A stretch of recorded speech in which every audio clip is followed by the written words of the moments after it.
Go to sleep, Buddy Bert, in your flannel nightshirt. Happy dreams fill your head as you snuggle down in bed. For almost 50 years, they've lived together in the basement of 123 Sesame Street, sleeping in separate beds but the same room, sharing their clothes and caring for one another. And as often happened, people talk, asking the question, are they gay? What's the deal with Bert and Ernie? Are they a couple? Are they in a relationship? Now, a former writer for Sesame Street, Mark Saltzman, is quoted in the LGBTQ magazine Qwerty as saying they're gay. I always felt that without a huge agenda when I was writing Bert and Ernie, they were. I didn't have any other way to contextualize them. But the makers of Sesame Street have for years tried to shut down speculation about Bert and Ernie, and they were quick to do so again, issuing a statement which read, they were created to teach preschoolers that people can be good friends with those who are very different from themselves. Even though they are identified as male characters and possess many human traits and characteristics, as most Sesame Street Muppets do, they remain puppets and do not have a sexual orientation. Okay, let's bring in our pop culture expert and TV host, Scott Nevins, for more on this. Okay, so the New York Times has just pretty much moved a story the last hour or so with Saltzman saying essentially this is all taken out of context, the old out of context. This is part of what he told the Times. As a writer, you just bring in what you know into your work. Somehow, in the uproar, that turned into Bert and Ernie being gay. There is a difference.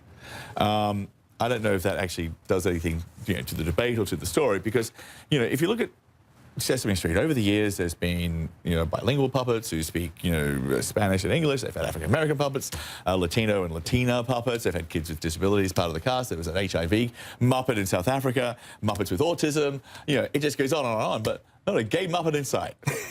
I'm just impressed by your Muppet knowledge right now. I'm a big Muppet fan. It's true. There isn't a gay Muppet in sight. And that's a shame, right? Why? Because there are studies that have proven that if children see characters on TV and movies that look like them, that represent them, they have more self-confidence, they do better in life, they're more successful. These are actual studies. So I think it's sort of a loss. It's a very big missed opportunity. And I think today they realize that, once again, because this uproar has been happening for years. This company, has to deal with this for years, and now it's really come back, and they've sort of stepped in it. Okay, well, Frank Oz, who created Bert, tweeted this. It seems Mr. Mark Saltzman was asked if Bert and Ernie are gay. It's fine that he feels they are. They're not, of course. But why that question? Does it really matter? Why the need to define people as only gay? There's much more to a human being than just straightness or gayness. The latter part of that is right, but, it's a little bit offensive because, the reality is it does matter because what happens on Sesame Street eventually leads to acceptance on Main Street. Absolutely. Great point. Absolutely. And, he got in a lot of heat for saying, of course, they're not, of course. Yeah. That, of course, is very important because that's saying, of course, we wouldn't have a gay character or a gay puppet. And, the writer Saltzman was saying, it was misunderstood, but also I think they should have a live human who's gay or a gay couple. I'm all for that, too. This lack of representation, though, is really not good because children are coming out younger and younger. And I think it's important for them to see characters when they're growing up, and there aren't a lot of them. Frank Oz also said, he made the argument, Bert's not gay, and he should know because he created Bert.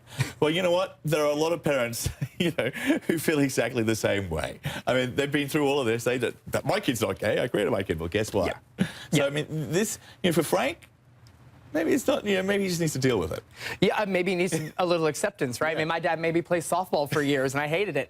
But here's the thing, it's so fascinating, because first of all, no gay person would wear horizontal stripes like that or have a unibrow. So let's just start there. But I still don't think that disqualifies the argument. I sure am. But I think it's sort of fascinating that there was so much pushback, and then there was so much glee from not only the LGBTQ community, but from many minority communities saying, yeah, this is great. It's about acceptance. Back in 2013, there was the cover of The New Yorker, and it was really sweet. It was sort of Bert and Ernie cuddling up on the couch together. They were watching television. It was the Supreme Court making the announcement about striking down a very controversial part of the Defense of Marriage Act, which was seen as a big moment for the LGBTQ community. It was described as a moment of joy, and I remember seeing that and thinking, well, that kind of settles, if not the issue of law, it settles, Bert and Ernie. Yeah. They're together. The more important fact, Right, Bert and Ernie.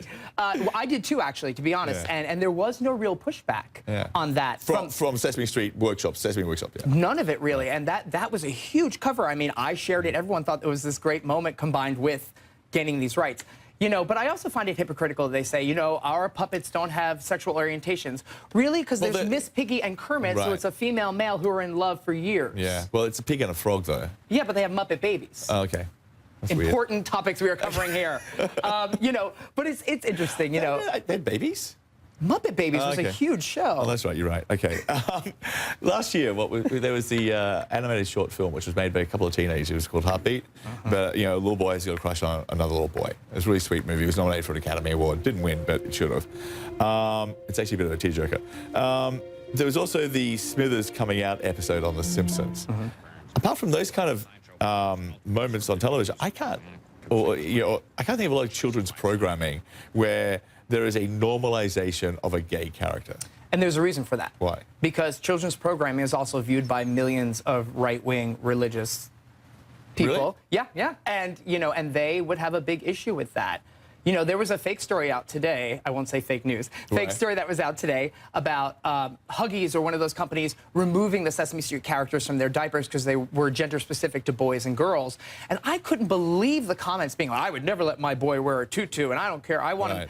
And it's that kind of mentality that stops companies from doing it. But yet I think we're inching towards that. But I thought today could have been a great opening for them. It was a day that had promise, I guess, for a lot of people. And, the debate's still out there. And maybe they'll come out. I hope so. Listen, the only allegedly gay puppets I'm worried about right now are Mike Pence and Lindsey Graham. Okay. That's it for me. We're going to leave it there. Scott, thank you.